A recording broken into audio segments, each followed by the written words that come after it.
Frequency 1138 is all clear and clanker free. This is Clone Army Radio.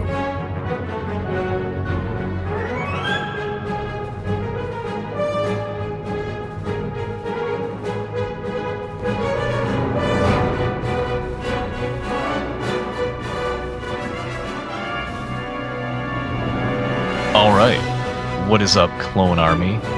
We are back. I am Fives. He is Four's life.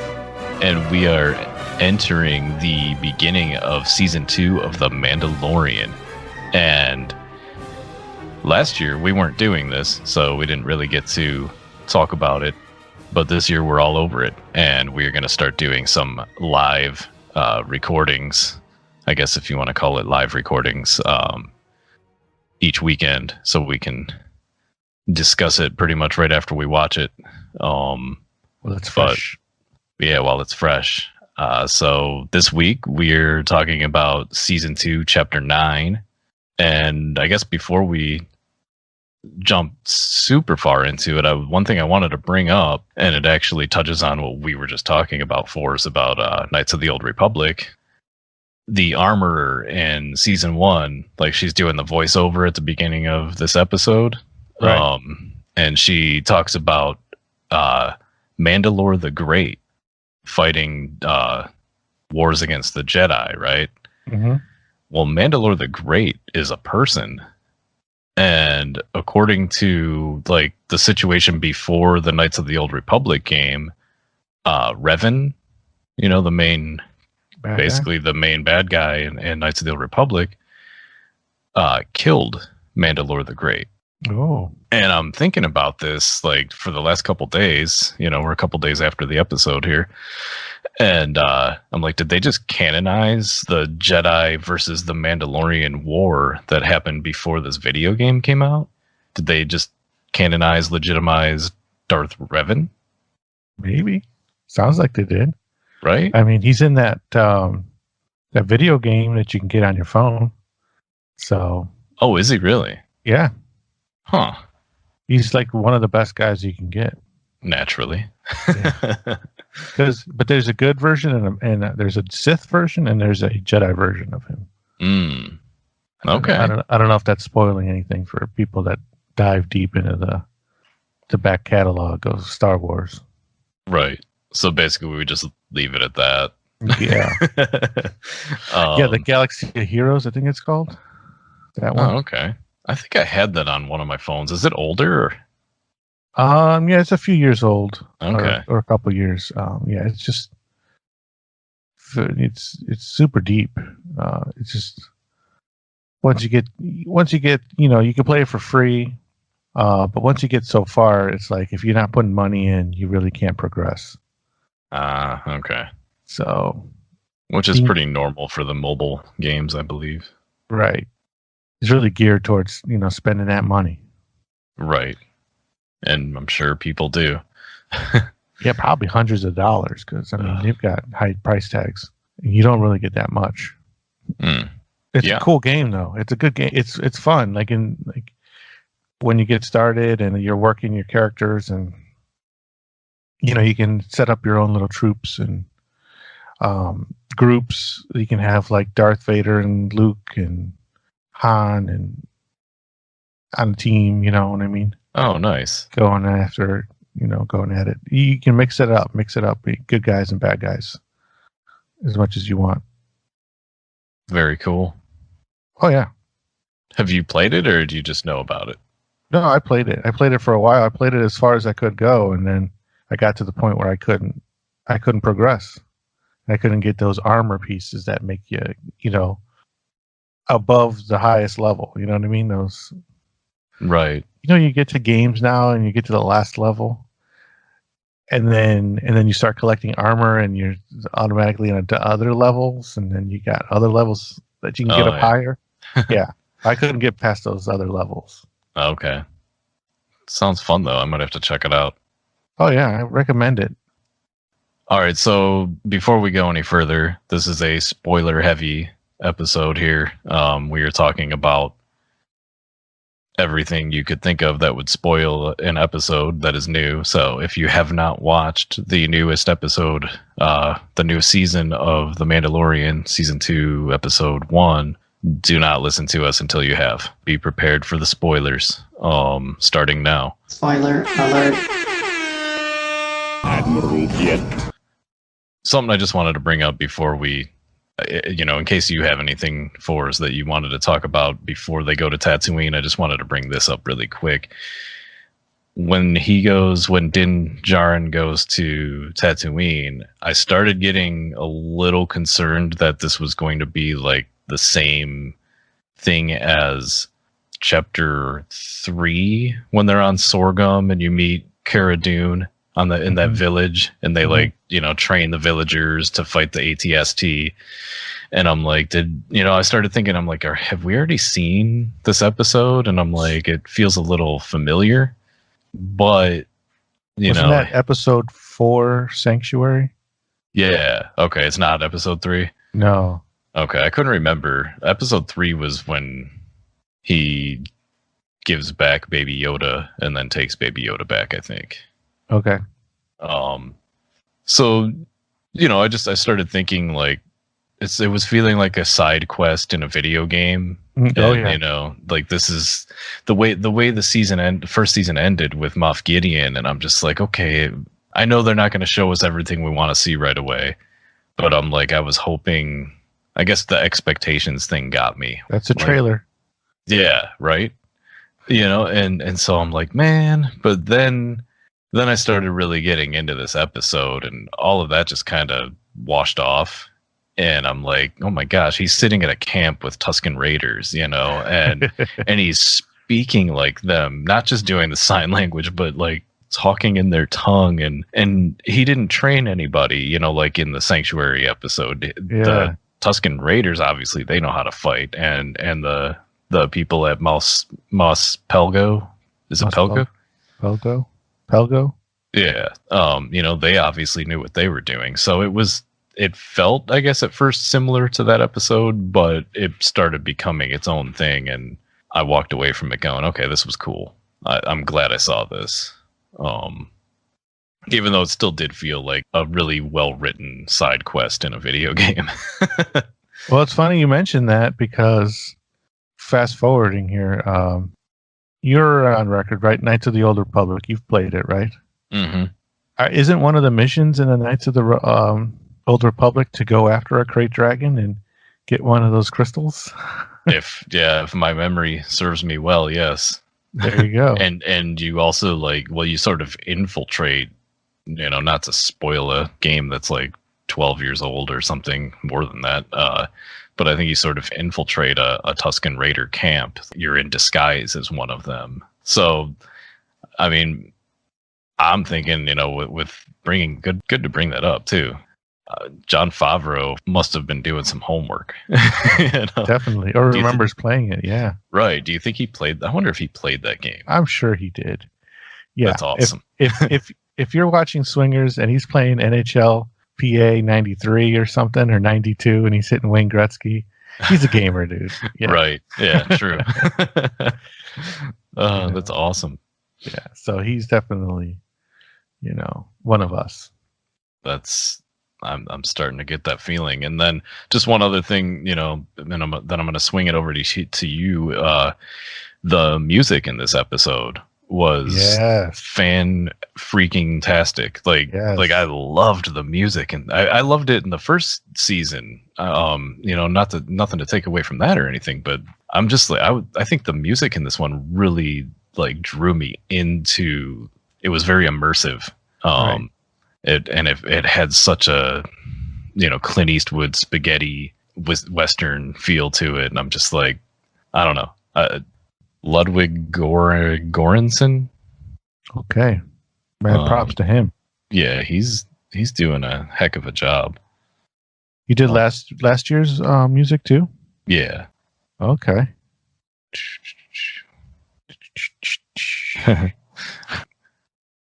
Ludwig Göransson. Yeah, there was a point while you're looking it up. There was a point in the episode where I had to make mention of the music too. I think when they're getting ready to go after that great dragon, and they're like, oh, they're doing the montage, kind of like the 18 montage, where like they're setting up the trap, and they're getting those the big crossbows, the big crossbows in order, and they're getting those set up. You hear the music real slow, their theme, dun, dun, dun, dun, dun, dun, dun, dun, dun. Yeah, that was awesome. That was the best, dude. That was good stuff. Dude, that's really good. Okay, so looks like, dude, it just disappeared. He did the Creed movies. The Creed ones. Okay. And the Creed Tenet. movies. Yeah, the Creed Rocky movies. He did Tenet, which I still have not seen. Fruitville Station, I've never heard of. Venom, which is a really good movie. And I haven't seen that. You haven't seen Venom? I'd check it out, man. It's good. Some cable companies got like the rights to it, and they won't show it on Amazon or something. Oh, really? Yeah. What the heck? I know. I want to see it. That's weird. Yeah, Tom Hardy was. I like Tom Hardy. He was really good in that. He's one of my favorite actors. Is he? Awesome. Yeah. That's cool, dude. I own the movie. I'll just let you borrow it. Oh, okay, cool. So yeah, Ludwig Göransson is becoming one of the composers I really like. All right, man. So I kind of talked about a lot of things so far. So, what was the first thing you wanted to bring up? Oh, I just wanted to bring up that there were so many like other movies that I saw in here. Not that was a bad thing. That was great. Mm-hmm. It's great how you can get in 52 minutes. I got like nods to some cool movies that I've seen in the past that are in TV shows. Like I was just mentioning the A-Team, Star Wars Easter eggs to the max, and you get brand new like, fan service, whatnot, and you get a brand new story, and you get like some characters from the past coming back. It's just wild. It's just, I can't believe there's so much packed in there, and it doesn't seem like there's a lot of dialogue. It just seems like they're always just like riding around. Yeah, dude, they're always like riding the speeder bikes or Banthas or walking somewhere. You're right. Yeah, somewhere. They just always seem to be traveling. But no, like there's everything is important. Everything that's in the frame is important. All the music's important. You know what I mean? What they're saying is important because it's all calling back to other stuff, and to catch it all, I mean, on the first try is a daunting task because like you just want to pay attention to the story, but going back and seeing it again, you're like, oh, well, there it is, and then there's that part, and that's what that is, and then you read a couple things online, and then you go back and you're like, oh my gosh, how'd they catch that? But just a couple things here. The guy that they go see, the one-eyed man, Koresh. Yes. Yeah, that was. Did you know that was John Leguizamo? I did not until the ending credits. I honestly thought it was Jon Favreau because he sounds a lot like Jon Favreau. Oh yeah. And but then the name popped up, and Mrs. Fives got all excited because she's a big fan of John Leguizamo, and not that I'm not, but I just Did Mrs. Fives watch it with you? Yeah, well, like I watched it. I raced home after work, third shift, so I watched it early in the morning before I went to bed, and then we watched it together later that night. Oh, okay. So you watched it a couple times? Yeah, that's pretty much what I did all last season. Race home, Friday morning, so I could watch it after work, and then watch it again Friday night. Nice. Did John Leguizamo's character kind of look like somebody that you? He had a very familiar feel to him. Yeah, there was this movie I saw. It's a sci-fi movie called Krull, Krull. Yeah. And in that movie, there's a one-eyed guy that's kind of like their guide. Okay. He looked exactly like him. I don't know if Jon Favreau was like intentionally trying to steal that look of that guy because I think he's a Star Wars character already. The one-eyed monster, but I mean, just the way his eye moved and everything was exactly like the movie Crawl back. It's like back in the 80s. It's like an 80s movie. And in that particular species or whatnot, this is something pretty cool about the movie. Probably the coolest part about the movie is like that species knew the moment it was going to die. Really? Yeah. That's weird. Yeah, I know. Like imagine like going through your whole life knowing when you're going to die. That was like their main feature of their species, which is kind of interesting. Huh. Kind of would give you a little bit of freedom on what you would want to do in your life if you knew when you were going to die. Well, I'm not going to die doing this. Right. So I'm good to go. Yeah. Right. So you end up living your life, right? Maybe that's a good point. No kidding. Instead of being afraid. Live it. Right. And then, so speaking about dying, the way that guy goes down, he gets tied up, which is hilarious because, the whole, I'm not going to kill you. You won't die by my hand. I knew something was going to happen after he said that. Yeah. Do you remember that movie? What was it? Commando? Dude, I was totally just going to say that. That's hilarious. You said you were going to kill me last. I lied. Totally. Dude, that's funny. You totally picked up on a feeling of that when you saw that part, right? Absolutely. And then when he actually goes down, it reminded me of that movie Pitch Black. Oh yeah. When those creatures that stay away in the light, and then as soon as the light is away, they come in and attack with those red eyes. Or in this episode, they had red eyes, but like the light kept them away, basically. So got some Pitch Black in there, which was pretty cool. Yeah, I love that movie. Also, at the beginning, the Gamorrean guards are fighting, and I don't know if you picked up on it, but like they didn't seem right to me. They didn't seem right. No, they didn't seem like they didn't have like the same. I don't know. They looked like guys in bodysuits to me.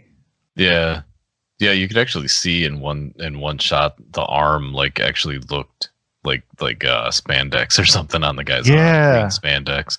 Yeah, like they didn't use the same suit, and they weren't like the right shade of green or something. Yeah, they looked a little different. They looked like TV versions of the costumes. Yeah, I think it was cool. Like they were doing some cool fighting with the axes and everything. Right.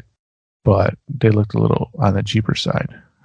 I can see that. I also think like he was shooting for like, just more like the same grunt, I guess, style of characters, but obviously they were more in shape. They looked like they were ripped.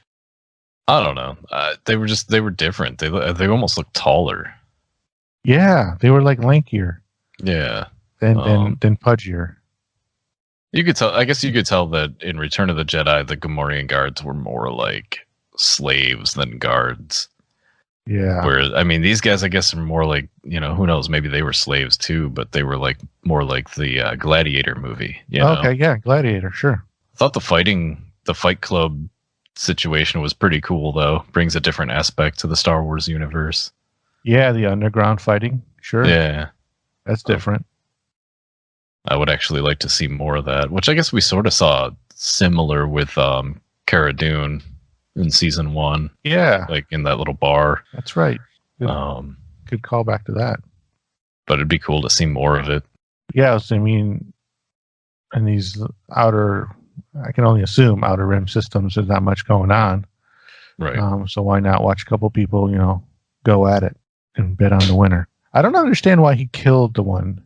I didn't either. It didn't make sense. He said something about the Gamorrean, something like the Gamorreans seems off or isn't right, or I can't remember exactly how he worded it, but then shortly after he just like stands up and shoots him. Like, I don't know. Was that just like him, I'm bored of this, let's end it kind of a deal, or? Maybe his guy that he bet on was losing, and he was upset about it because he was talking about betting. Yeah, maybe that's what it was then. Maybe. So he's like, "Oh man, I lost. I'm upset." Right. And then he, does the little double cross on Din, and yeah. The part that cracks me up about that is when you see the whistling birds on his wrist light up, and Baby Yoda's like, "Oh God," and like closes the pram, like his ears go flat. I'm like, "Oh my gosh!" He knows what that means. Yeah. Pew pew pew pew. That's awesome. I didn't expect Gor Koresh to be so short. Well, I don't know. Is he? Has he been in other stuff before? Nothing I know of. Mentioned? This is a brand new character. I thought he was brand new. He just but I mean, when he stood up, I'm like, the way he looked when he was sitting down, I thought he was gonna be like taller than, Din Djarin, not like he was Hobbit sized, right? A little bit, yeah, a little bit taller than a Hobbit, maybe. It's not a knock on the guy. I just, like in the movie Roadhouse, I thought he'd be bigger. Right. And the Mandalorian, I mean, it's got to be tough to be walking around with all that like shiny Beskar on him and not be a target like that everywhere he goes. I mean, he's just asking for trouble, and he finds it, and he takes care of it though.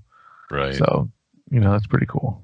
Dude, did you notice him using his helmet as like another weapon, like headbutting the guys and stuff? I'm like, yeah, that was super cool. Oh. One of those guys that he takes out is a Zabrak. Yeah, I noticed that too. He looked a lot like Savage Opress. Yeah. Savage. Right? Savage. Hector Savage. Savage Opress. Yeah. Yeah, he totally looked like him. Who's this Savage Opress? I was watching the Clone Wars. Who's this Savage? Nice.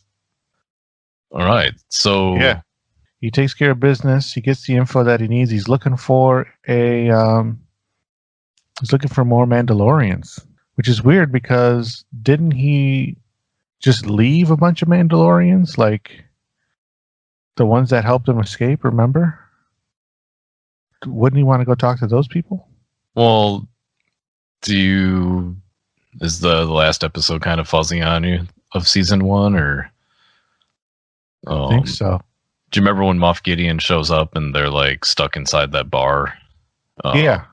And they take the underground sewer. They take the sewer to the Mandalorian's hideout, and there's just a pile of armor, Mandalorian armor. So the only person that's there is the armorer, and he talks to her for a little bit and gets his jetpack, and he asks about the pile of armor, if any survived, and she basically just said, "I hope so."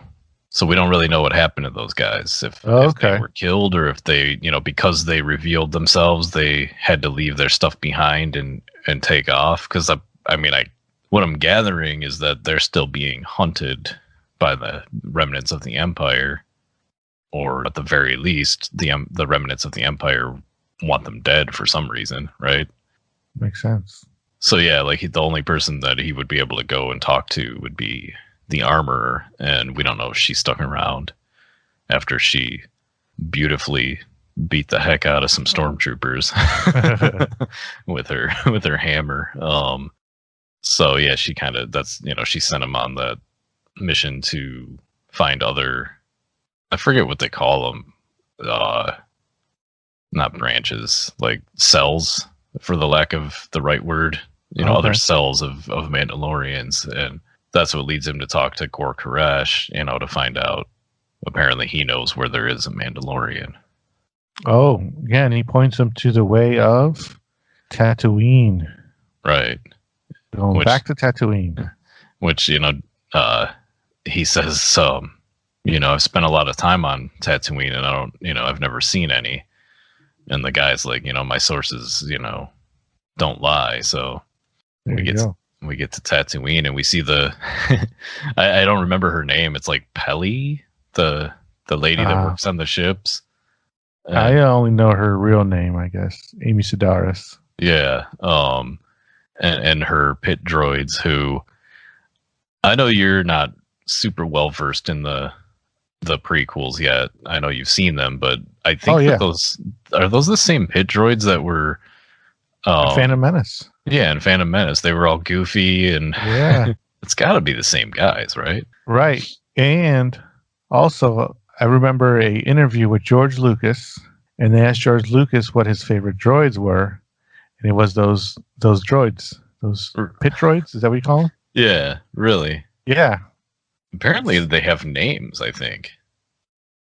Well, you know what? I was watching the episode of Clone Wars again, and there was one of those pit droids along season 5 there, along with R2-D2 and a bunch of other astromech droids. They go on a mission, and that one has got a name. Whack, was it? Yeah, because you got to whack them on the nose to start them up. Yeah. That's funny. Another little Easter egg. Right. So the prequels, man. There you go. Yes. So he's hitting the prequels, and he's throwing in stuff from the prequels, which we'll go in a little bit, and then he's hitting stuff from Luke's time because R5 shows up. Right. I was gonna say that's one of those old characters showing up that you talked about. Yeah. And it looks like they fixed the motivator, which is cool. Right. He's just been hanging out on Tatooine for so long. Yeah, well, at least he's not back with the Jawas, At least he's not getting sold. At least he's got a home. Right. So that's good. And did you notice the Gremlins reference with Amy Sedaris when she says if they start budding or dividing, she'll pay for the offspring? No, that's what she meant. I'm like, what is she talking about? Dude, that went right over my helmet. There it is. Well, maybe a little bit over the side. Yeah, she's talking about the Mogwais. Oh my gosh. Yeah, dude, because he's totally Gizmo. Yeah. Gizmo caca. Wow, so there's obviously a lot of stuff that I did not pick up on. Yeah, I caught that on my second watch. I'm like, Gremlins. Yeah, another one. That's good stuff. He's got the speeder bike. He's on his way after he finds out where Mos Pelgo is. He's on his way there, and what do? You creep into town, you get the eyeballs, gives the eyeballs. Totally Western style. Totally Western style, and you head for the bar. Yep. Just to step back really, really quick. Did you notice too? He was okay with the droids working on his ship this time. Oh, true. Yeah. Shows a little growth in his character. He's a little more trusting of a droid. IG-11 really, sacrificed for him, so he really did he really made an impression. The droids are all right. Right. So after he was reprogrammed, I don't know if he liked them as much when he first met him because he was about to self-destruct all the time. Right. I mean, he seemed like he was okay with him. Like he said, you're not bad for a droid or something like that. So I think he already kind of was like tolerating working with a droid in that episode. But yeah, once IG-11 became a nurse, nurse droid, and he wasn't trying to kill anybody unless he had to, Terminator style. Right. Yeah, totally. So yeah, go ahead. So he goes into the bar, the cantina, if you will. Yeah, and he's like, "Hey, I'm looking for a Mandalorian." To Weequay proprietor. Mm-hmm. And do you know who he is? He was played by? No, I don't. W. Earl Brown. You don't know the name, I'm sure, but you know who he played. He was Warren in There's Something About Mary. No way. Yeah. Really? The brother? The Down syndrome guy? Yeah. Oh my gosh. I never would have known that. Yeah, Frankenbeans. Frankenbeans. But that's probably not. That's probably what you know him from. But I don't know. I think you've mentioned that you've never watched Deadwood. Correct. So he was also in Deadwood, which Timothy Oliphant was, which we're going to find out that he's the Marshal, and Timothy Oliphant was he was the sheriff of Deadwood.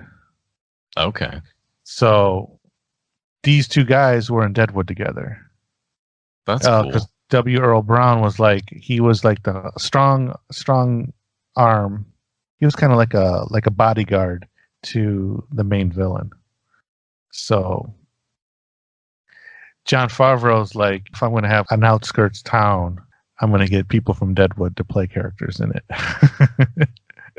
Very cool. I've been really wanting to watch Deadwood, and I think it's been on Amazon Prime forever. I just always like, I'll watch it next time. And but I heard it's really good. Oh yeah, dude! It was like you can't put it down. You have to like watch the next episode because every day there's like every episode is one day in Deadwood from daytime to nighttime. Oh, okay. So kind of like where 24 got their idea of like every episode was an hour. Yeah. For the season. I like when shows do stuff like that. Yeah, they don't. It's real subtle. They don't really like. They don't really like mention it or anything, but you start to notice the pattern. Like in the beginning of every episode, they're waking up and it's morning time and they're having coffee, and then towards the end of the episode, it's nighttime. It's kind of cool. That's awesome. Timothy Oliphant was he not in the show Justified? Yeah, he was. I never watched that, so if you watched it, then I really liked it. But yeah, it's funny because before he took the helmet off, Mrs. Fives thought that he was Josh Duhamel, like based off of his voice. The only thing I can think of off the top of my head that he was in was Transformers, the first one. He was like the soldier guy. Oh, okay, I got you. That's who she thought he was, and I was like, no, I don't think so. But then, he took the helmet off, and I'm like, well, he kind of looks like that guy too. But then I was like, wait, no, I knew him from Justified. I'm like, I didn't know his real, the actor's name at that point. I was just like, I know this guy, I've seen him before. But then I come to find out that he was in Deadwood, and Deadwood was obviously huge. And I'm like, okay, he's definitely got that Old West feeling to him as a person. Yeah, and another funny bit. Did you see the movie,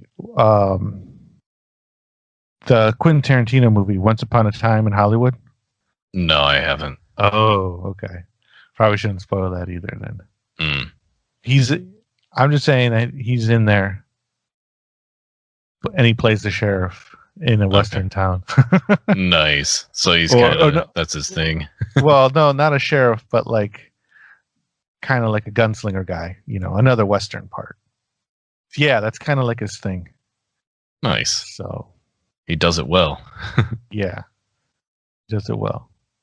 So what did you think when he turned around and you see Boba Fett-ish standing there? Like, what was your first thought? Did you think no, that's not him, right? Yeah, exactly. I'm like, nope, that's not him. That's not him. That's my first thought. I was like, oh no. I mean, not oh no. I'm like, that can't be him. Yeah. Like he looks wrong. He's not wearing like his all his other stuff that all his other, like his pants aren't there. It's just, Yeah. It's just his armor. It's a mere shell of himself. It's like that can't be. And he looks a little taller. I was gonna say he looked like he was too big for the armor. Yeah. Like the helmet looked like it fit all right, but like the chest piece, like it looks a little too snug on him, doesn't it? Right. Yeah. Boba Fett is definitely a shorter dude. Right. And then what did you think when he took the helmet off right away? What do you think was going through Mando's head? He knew something wasn't right. I mean, but I still, at that point, I don't think it seemed like he wasn't sure because, I mean, the Mandalorians can be anybody, right? They can be, I would assume, like aliens as well. So, I think, they don't all look the same, as I guess is what I'm saying. They're not clones. So, so I think he was still a little uncertain when he took the helmet off, but then at the same time, he took the helmet off. So right. All Din Djarin knows is you don't take your helmet off in front of people. So right. That was probably the main tell that he needed to kick this guy's butt. Like, hey, you're not right. You're not a Mandalorian right away. Mm-hmm. So, yeah, he had to do something. So he goes all this way out to the middle of nowhere to come and find out that the guy's not even a Mandalorian, but he's got his armor. So, I mean, somebody had to have been running around through there. Mm-hmm. Maybe we'll find out. So that whole scene, like they're all like kind of going back and forth and trying to be like, who's top dog? That's pretty much Deadwood right there. If you want more of that stuff, you're gonna find a lot of that in Deadwood. Because we haven't mentioned his name yet. Cobb Vanth. Yeah. Cobb Vanth. Which apparently this isn't like the first time this character has been in Star Wars. I guess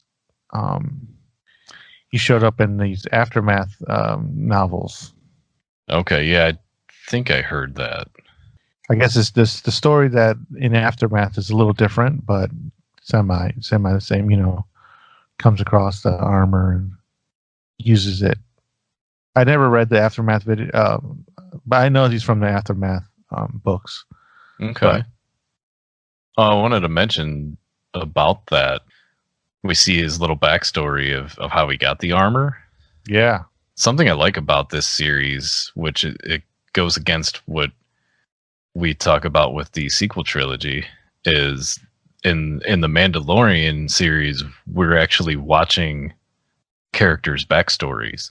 Like in season 1, when he's getting his armor pieces made, he's flashing back to when he was a kid and how he was a foundling picked up by the Death Watch, right? Yeah. And then in this season, this episode, you're seeing the backstory of how Cobb Vanth became the Marshal of Mos Pelgo, and what he did and how he came to acquire the Boba Fett armor. And I think it's really cool that you're not having to read a comic book about how it happened. You get to see just short clips of how it happened and get to see the actors playing the parts. And I think that's a lot of times I think maybe I come off as Disney's terrible at what they're doing, which isn't really what I'm saying, but they seem to be doing it right with this show so far. Yeah, the second time I watched it, right away, then Djarin was like, "Where'd you get the armor?" And he right away is like, "I got it from Jawas." He said it, which you're like, okay, that's good enough for me. But then later on, as they're traveling from A to B, you get to go into that whole flashback, which was pretty cool to see the Death Star exploding and how quick some other syndicate takes over and comes in to fill the void. Yeah, and that's true though. Mm-hmm. They don't have a moment of peace. What was it? The mining? Yeah, the mining guild or something like that. So the miners are like, we're taking over. Oh, and going back to seeing more movies, did you see the part where he gets the armor, right, from the Jawas for that? He trades them what he stole from, because he left the town. Oh, right. He grabbed a kind of like some crystals that were inside of the ice cream maker. The ice cream maker. Comtano, I believe is what it's called. Yeah, dude, you caught that? Did you? Yeah. You know about that in The Empire Strikes Back?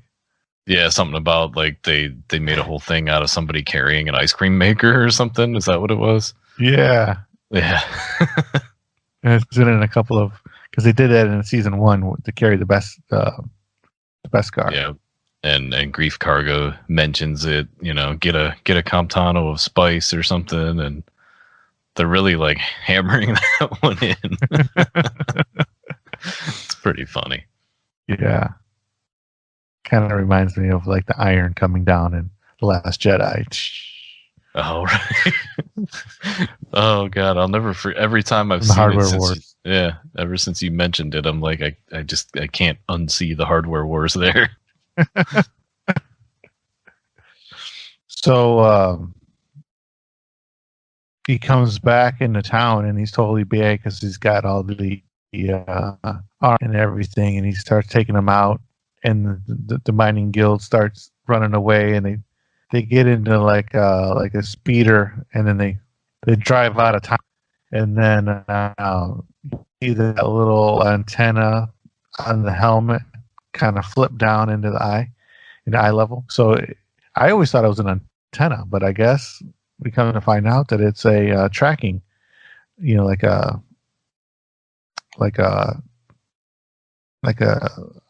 guide or something. Yeah. Well, if you remember, there's episodes in the Clone Wars where is it Rex? I think has one. Captain Rex. One of them has one of those on their helmets, and they use it for a similar for tracking. Yeah, and Nice. Since they were basically based off of Mandalorian armor and stuff, kind of makes sense that the clones would have it. But yeah, you don't ever really get to see it being used like we do in the part you're talking about, though. Right. So he shoots his jet backpack rocket at him. And I saw this online. Somebody did like a side-by-side with Iron Man 1 when he shoots his wrist rocket at a tank, when Iron Man shoots his wrist rocket out of a tank. And it's like the same shot. It's like almost a shot for shot. Nice. So, which is Iron Man 1, we all know was directed by, Jon Favreau. So, right. So he's like, there you have it. Stealing something from his own little back pocket. Stealing, or, doing the nod. Yeah. To himself. Yeah, I mean, I'm not really saying stealing, but you know what I mean. Yeah. Yeah. Doing a nod, like you said, doing a nod to himself, like. Yeah. Like, it's almost like the same scenario, Yeah, it really is. I mean, when you think about it, it's very similar to that whole Iron Man situation. It was cool, though. Like, I really did think, when he walked into that bar and he just stands there and stares at those mining guild guys, and then he looks at the weak way and he's just kind of like, get out of here. That actually had a very Boba Fett feel to it for some reason to me. Even though I know at that point he wasn't obviously Boba Fett, but and he even takes a shot too, and you see the power of the Beskar again. There it is. Basically ricochets off of him. Wearing some good stuff. Mm-hmm. He knew what he was getting. Yeah, he knew that armor was good, I would assume, right? Yeah. So I think we skipped over something pretty big. The scene in the Tremors. Yeah, that's all another I can think movie. of. Yeah, the crate dragon comes into town, and that's what stops them from dueling. And they come up with the deal. Cobb is like, "You help me out with this dragon, this crate dragon, and you get your armor back." Din was like, "You got a deal." And they both seem like honorable guys. They don't seem like he's going to get double crossed here. So it sounds like a good plan. Yeah. I definitely didn't get any like ill feelings about the Marshal. He seemed like he's been protecting his town, for how long now. So they hop on their speeders, part of Anakin's pod racer, and that was like, it has to be. It has to be. Like, I mean, it does have like a little like red or rust color spot on it, but the other parts are like yellow with the long flaps, and I'm like, that's gotta be part of Anakin's pod racer. Why else is it there? Why else is it there? Why? Yeah. I mean, there's no other way. They could have given him the same speeder bike or something similar to that design. Like, no, they gave him Anakin's pod racer's engine, one of his engines, and they put a seat on it, and they colored, like you said, they colored a different color here and there, and missing a piece or two. Yeah, but that's definitely Anakin's, which is another nod to the Phantom Menace. And it's funny because I was down here in the cave when I watched it the first time, and I walked right over to my pod racer toys, and I'm like, how is this not what he's driving right now? Exactly. I'm like, it looks just like it. And how cool is that? There's a little side seat on it. I'm like, very cool. Sweet. Dude, he could have smoked that speeder bike too. He's like doing Dan a favor. He's like hanging out with them. I mean, that thing goes fast.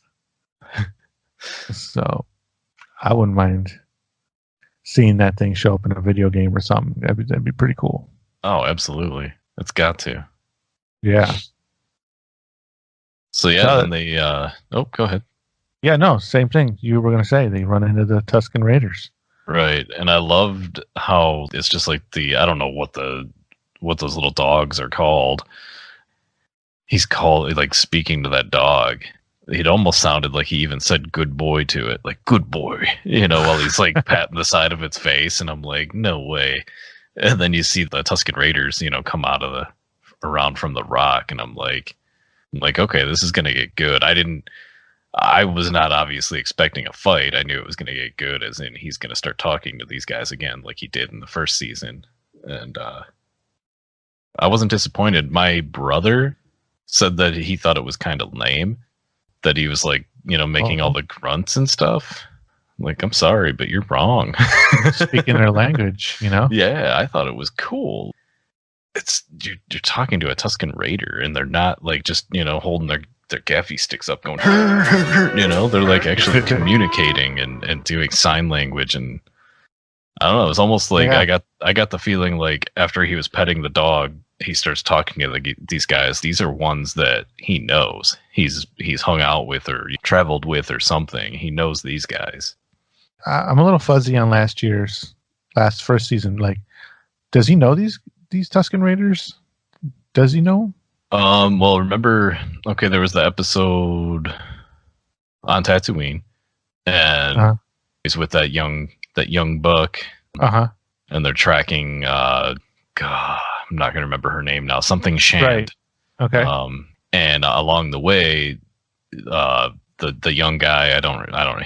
His name doesn't matter to me. I didn't really like him. He's like basically running his mouth about Tusken Raiders, and Din Djarin's like, why don't you tell them what you think? And he turns around and there's two of them standing there. Oh, okay. And Mandalorian starts doing sign language and communicating with them, and he trades binoculars for directions or something. I can't remember exactly, but yeah, he knows how to communicate with these guys. I don't know if they're actual specific ones that he's run into many times, but at least in the episode where we just watched, I got the feeling that he knew this group of Tusken Raiders. It gave me a feeling of we know each other, because the next scene they're at camp talking and planning things out and eating and not drinking certain things. Yeah, the little coconut thing. Yeah. So I mean, he's obviously had to have done things with the Tusken Raiders. I agree. Often. Yeah, I think he nailed it. Fives. Cool. Speaking about the binoculars, did you see when they go to get a look at the crate dragon? They're using a pair of binoculars. Like, did those look familiar to you? I mean, my only thought was they were the binoculars that he traded to them in season 1, but they're not. I don't know. They look exactly, don't they? They look like Luke's binoculars, don't they? Yeah. That's what I would think. Okay. Because they're also those were the ones that came up on Luke back in the day when he was spying on them. Right. And then old Obi-Wan comes in and starts doing the crate dragon noise to scare him away. So you're saying that those binoculars would be the ones from A New Hope. Right. That's what I'm thinking. And in my opinion, why else would they be using them? True. I mean, why else would we have seen R5 and some of the other Tatooine specific things. Well, you bring up the fact from last year, or they could be last year's version. So I think the binoculars are important that they were shown. Oh, so. Yeah. Either way, yeah. I mean, they're the same ones that were used. Maybe not the same exact ones. We'll have to. Did you Google that at all, or no? Okay. Just a personal feeling, I guess. You're using the Force. I'm using the Force. We'll use the Force. Yeah, dude. I mean, it makes sense, right? What if that is the Tusken Raider that was there and took those binoculars from Luke? Exactly. That'd be pretty cool. Yeah, because you don't see those on Luke after that. No. Yeah, they're gone. Huh. So he drops them. So maybe they got him. So that's the part where we get to see a good look at it. The Krayt Dragon come out of its lair when they've got the Bantha set up. Mm-hmm. And the Tusken Raider sitting there right next to the Bantha, and you're like, oh, this isn't going to be good for that Bantha. Yeah, but doesn't he take it just takes the Tusken Raider, doesn't it leave the Bantha there? Yeah. It's like, ooh, an appetizer. It's like it's sick of Banthas and wants something new. Right. The hair gets stuck in his teeth. The Tusken Raiders all like, when they're sitting there, they go, Mando's like, yeah, they might be open to some fresh ideas. Right. Oh, that's good stuff. Oh, and then the best part, my favorite part of the episode, dude, was when they got the little skeleton of the Krayt Dragon on the ground. Yeah. And they have the little pebbles and they're doing the little football like strategy. Yeah. That was awesome. You're the paper clip and then you'll be the beer bottle cap and you be the rock. Anyways, Cobb was like, that's not the scale. That was funny. Oh yeah. That's way too big. And Mando's like, no, that's the scale. It's the scale. That was good stuff. And then they throw more rocks down, and he's like, I just volunteered your village. Gulp. Back to the village to go. Yep. And the village people are not happy about that idea. Oh, no, because then they got to deal with the sand people that had been attacking them. Right. I liked what the Mandalorian said, about the Tusken Raiders. They are raiders. They are brutal. Obviously, I'm not quoting it because I can't remember word for word, but just like they are all of these things, but they also keep their word. And I'm like, that's cool, man. They really like humanized the Tusken Raiders in this series so far. I mean, I've always liked them because I always got a kick out of them taking the pot shots at the pod racers in episode 1, and they're I'm like, they cry. Yeah, I always got a kick out of them, but now I'm like, man, I'll be honest with you, I just bought another Bantha toy online the other day after watching this episode because I'm like, I need more Banthas in my life, Yeah, to make a little single file of them. Right. They're making this series is making them like actual people, not just a menace in the sand dunes. I like it. Right. Yeah. If you're a fan of Tusken Raiders, this is your episode and this is your show. You're getting much love here from the creators. Most definitely. So they make their plan and they head out to try and fight this thing. And I feel like those charges that they have strapped to the Banthas, isn't that another nod to Knights of the Old Republic? Didn't they use charges like that? I don't remember, but yeah, I mean, I could see that. Okay. No, you had to blow it up, right? With some sort of mine or something? I thought so. I thought that it was straight up. You had to hit like the underbelly of them. And yeah. But I mean, dude, it's the same strategies that what they're going to go with here.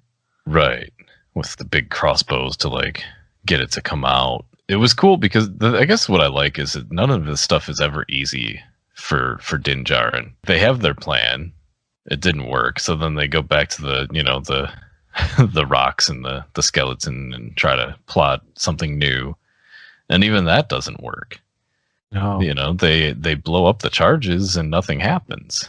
You know, Right. it's like it just Makes anchored. it mad. Yeah. And man, I mean, just to touch on the crate dragon for a minute, that thing was really cool looking. It was massive.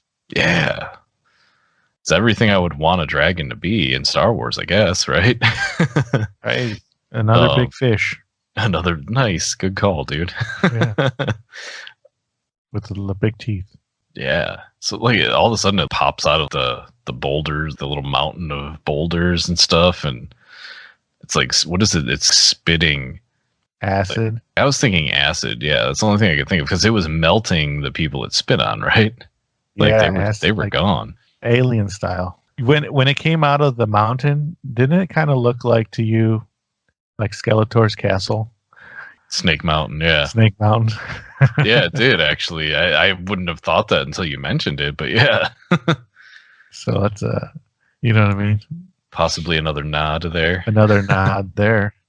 Dude, I actually had Snake Mountain and Castle Grayskull. I don't know Both. What happened to those. Yeah. Lucky. I was just, I guess I was spoiled. I was the youngest. My siblings, they didn't get all this cool stuff that I had. I had all the like G.I. Joe, and I didn't have any Star Wars stuff because I was a little older, or I mean, not older, a little too young, I guess, for Star Wars stuff. I played with my brother's Star Wars toys. But yeah, I guess I was kind of a spoiled kid, I guess. Thank you, parents. Hey, all that knowledge is helping me out because I'm asking you, what's this guy's name? What's that guy's name? What's that planet? And you're on it because you got it. All right. I do my best. So, yeah, I guess once it comes out of the mountain like that, and it's not even the Mandalorian, it's the Marshal, Cobb Vanth. He's like, we got to do something. And he immediately runs to get his Boba Fett helmet. And then the two of them launch up into the air with their jetpacks. And I'm like, oh, this is cool. Yeah, anytime we can see the jetpacks in live action, I love it. Yes. That was cool. They were just like, there's, again, another video game feeling for me. When you and another friend of ours, hello friend of ours, and I would like take out these enemies in the games that we played together. That's what it was feeling like when they're just like standing up there and they're shooting the thing like in the face. Not working. Yeah. Just keep going. Just keep going. And then what happens? They end up back on the ground somehow. I don't remember how. Yeah, and then that's when they're like Cobb hits him with the rocket. Distracts him really good. Right. And Mando's got an idea. He's like, I'm going to grab that Bantha. It's got all that, and sit there and wait to basically be eaten. And he goes inside the belly of the beast. Dude, yeah. And then you get to see just how powerful Beskar is, because if that's like acid that thing's spitting out. Right. He comes, and how epic was it that he comes launching out of the mouth of the beast, like with the electricity from his rifle, and he comes launching out of it. I'm like, whoa. And I think when we see that, it kind of explains a little bit of how Boba Fett got out of the Sarlacc pit, because he's wearing the armor, and the Sarlacc probably couldn't digest it, because you hear when it was just on TV right before we started. So when Boba Fett goes in, you hear the Sarlacc burp, and it's the only time it burps. So maybe there's something about that armor, that Beskar armor, that it cannot be digested.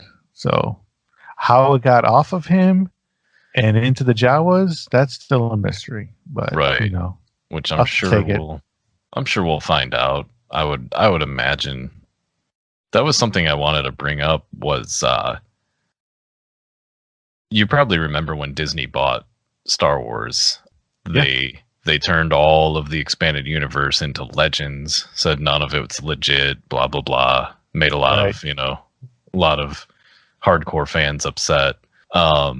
we're seeing a lot of that stuff coming back, and and Boba Fett is but it's cool because I mean, we got Thrawn in Rebels, and now we're seeing Boba Fett, just like in the expanded universe, surviving the Sarlacc pit. Good points. It's kind of cool that they're maybe Disney wasn't just being a jerk, like, oh, we're going to make our own backstories and stuff. Maybe they just wanted to, I'm trying to think, maybe they just wanted to have control over how it came about. Into live action. Yeah. Yes. Right.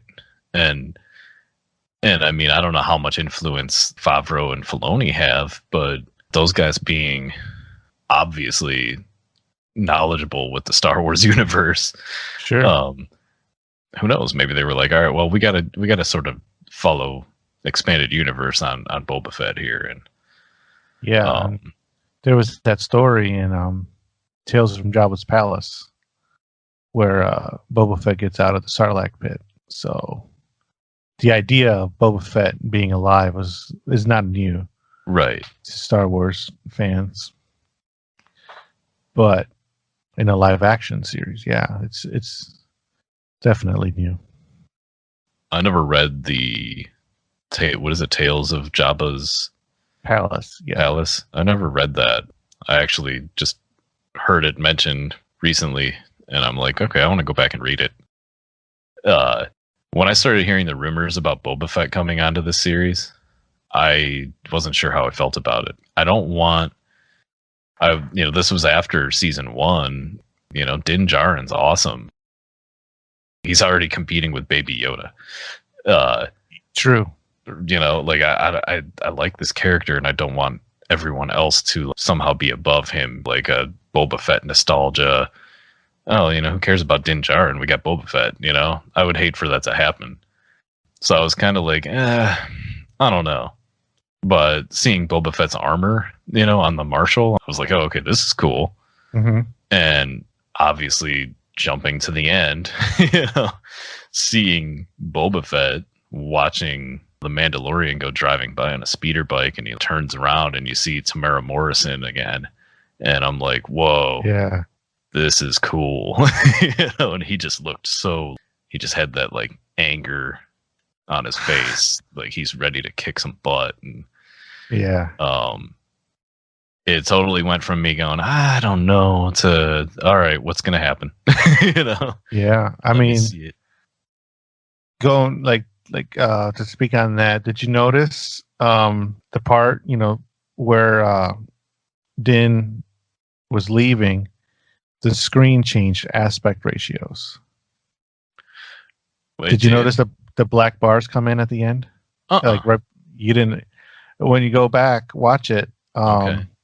There's a cut, and the black bars show up right before you see the two suns, and you see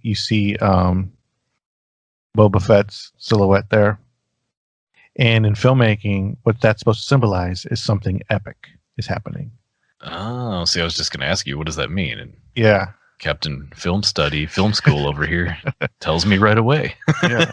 So the epic thing is, obviously that this guy's back, and, there's going to be some sort of, I got the feeling that like they're not going to cross paths, but why show them if they're not going to cross paths? I mean, don't just like show them and leave it a big question if he enters the universe again.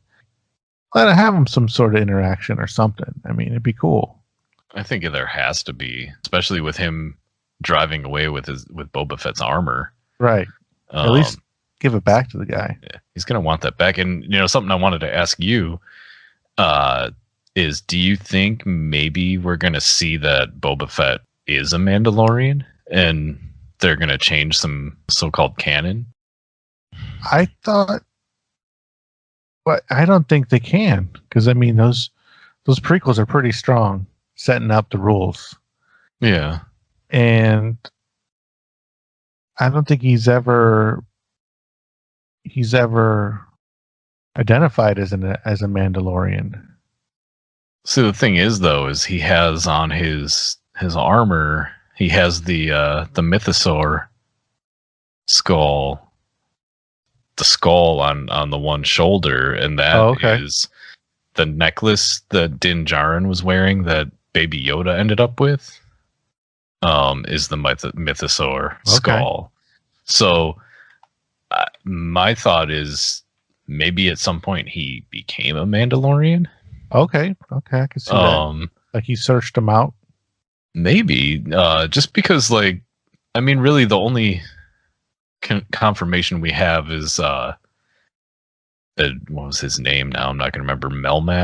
Almac, something in the Clone Wars, the Mandalore episodes, where he says Jango Fett. Yeah, is just, I don't know how he came about getting that armor. He's just a overrated mercenary or something like that. Right. You're just talking about Obi-Wan. Yeah. So, I mean, that's really the only confirmation that we get that Jango wasn't a Mandalorian. Doesn't mean Boba was never. Other than I think George Lucas came out at some point saying that he didn't want either of them to be. So anything can change, I guess. Right, and come to find out, watching more Clone Wars, that young Boba Fett has adventures too. So you never know. When he was a youngling, that he came across some Mandalorians that showed him the way. Yeah, it's possible. So, one more nod to on that scene was, who do we usually see staring at the twin suns? Luke. Yeah. We're on Tatooine. We see the twin sun setting, and you see a different character. Yeah. Boba Fett this time. I thought was kind of cool. So I love seeing the twin suns. Like I said earlier, I'm going to echo myself. I hope it's not the last time we see Boba Fett. Hope it's just the beginning. Yeah, I mean they've got to show more. And I don't know if you remember, because you said season 1's a little fuzzy. I just rewatched it before season 2 started. Boba Fett was in season 1, right, on Tatooine. When you hear the spurs, right. He's watching. Yeah, he's up to something. I also noticed he was carrying the Tusken Raiders weapons on his back. Right, so he's taken out a couple of those guys. Right. So, something just popped in my head. What if he's out in the middle of the desert? He's out of the Sarlacc pit. He's walking around, and then who's out there? The only things out there are Jawas. What if he traded them the armor? He's been out there a couple of days for water, just like Cobb Vanth. Right. Like he didn't have anything. He didn't have anything of value other than his armor. Armor. Yeah, he needed to. Probably took a ride in the Wow, what the heck's that thing called that they drive? I don't know. Gosh, my brain is like, why can't I think of what it's called? Sorry, I gotta look it up. What do Jawas? Why can't I think of? Does he have a name? Sandcrawler. There we go. Sandcrawler, yeah. Jeez. like how do I not know what it's called? Yeah, like you were saying, he traded his armor for like a cool place to sit in for a few and get some food or drink or something. Yeah. Someplace cool, and maybe a ride, and 246 space bucks for gas, lunch, and tow. Nice. So and then they send him on his way, and that's how they get the armor, which I could, it's totally believable, because I mean, how else? It's not like the Sarlacc spit him out and spit out the armor, and he got separated from it. Like, I think he had to give it up to survive a little bit. Yeah, it's very believable. Because why else would he part with that armor? It was still, obviously, the parts that we've seen are still in great condition. Yeah. So he would only give it up for survival. So going back to his armor, Cobb, he shoots the rocket, right? To hit that speeder full of mining guys. Right. How does he get another rocket to hit the crate dragon. I was wondering the same thing. I'm like, where did that one come from? Yeah. It's not like the Jawas had extra rockets for him to take. Unless that's a standard rocket that you can buy in any kind of like rocket shop or gun shop. Maybe he had to drive out to Tashi Station to get some more rockets. There you go. Tashi Station. Yeah. He can play with his friends later. Give me another T3 1000 there. I used the other one up. Yeah, that was a good point though, because I was thinking the same thing. I'm like, where'd the other rocket come from? I mean, not to be splitting hairs here. I don't know. I pretty much touched on just about anything I had to say. I don't know. How about you?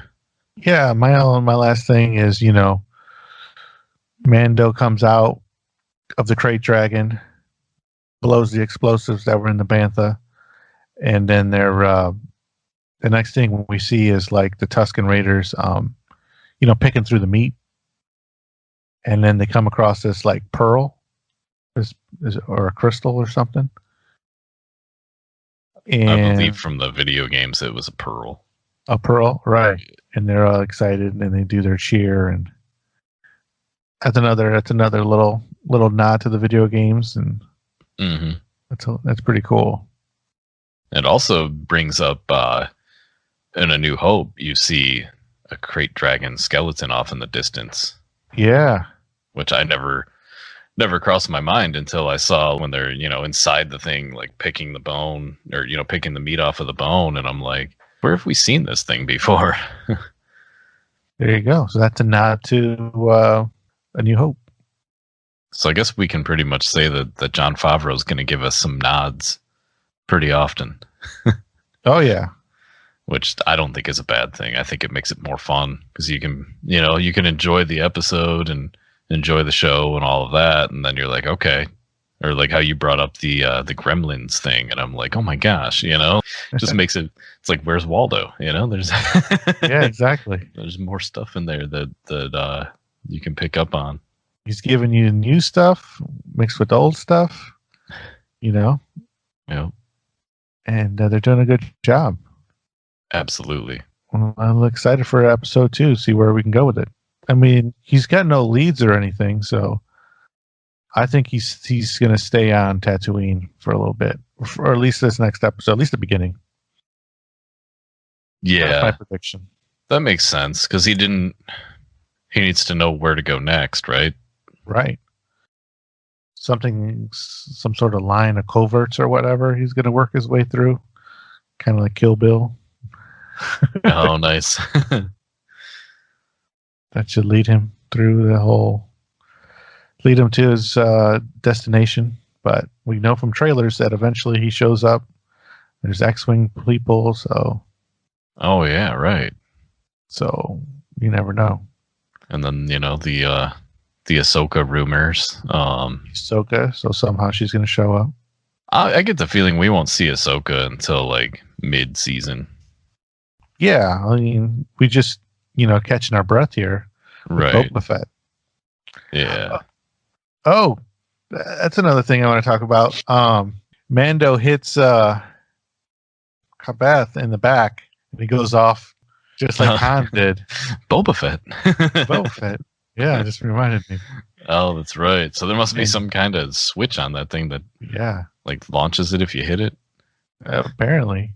And then when Mando gets the armor back, Cobb was like, make sure you tell him I didn't break that.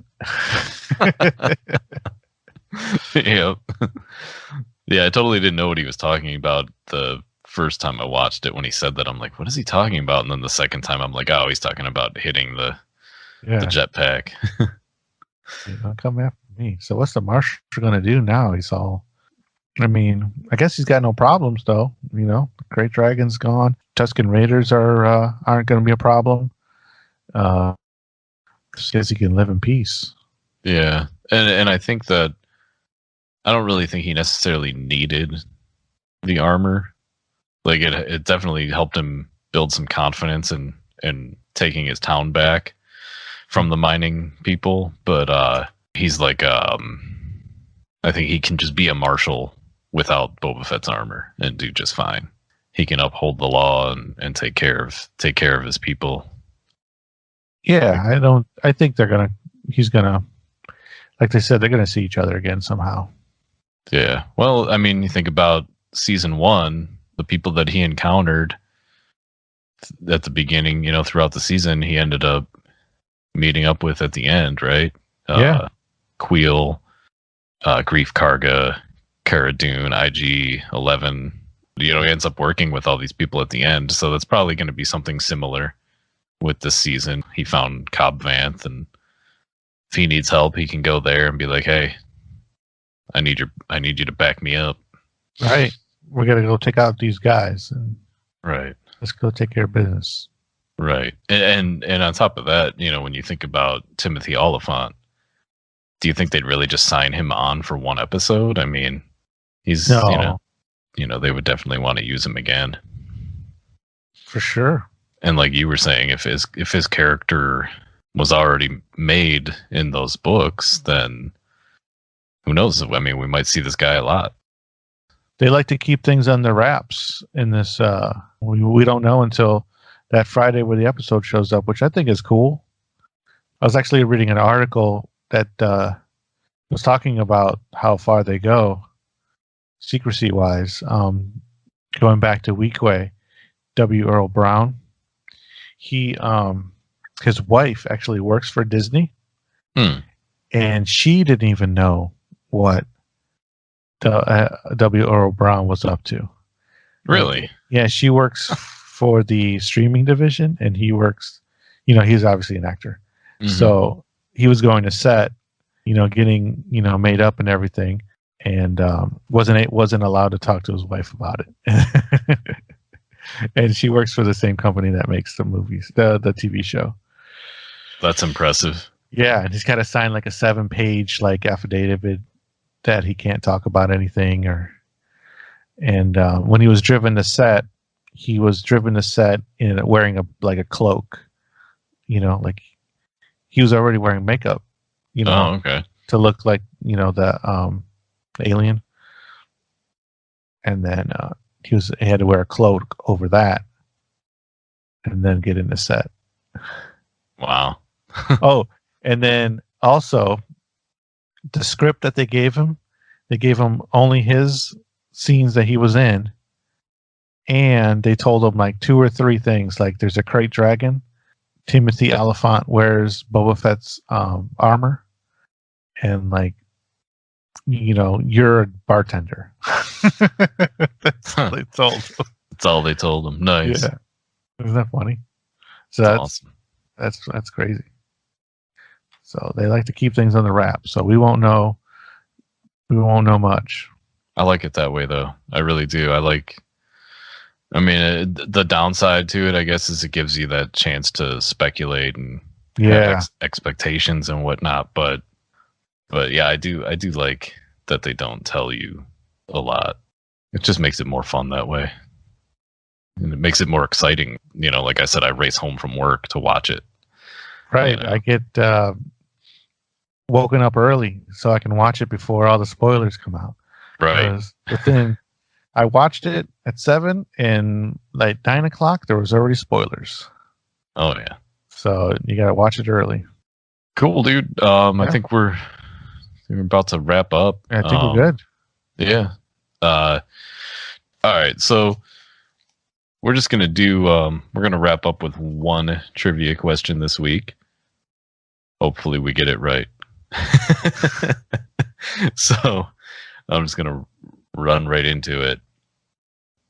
Who said Sir Luke is the best bush? Oh boy, let me try again. What does that mean?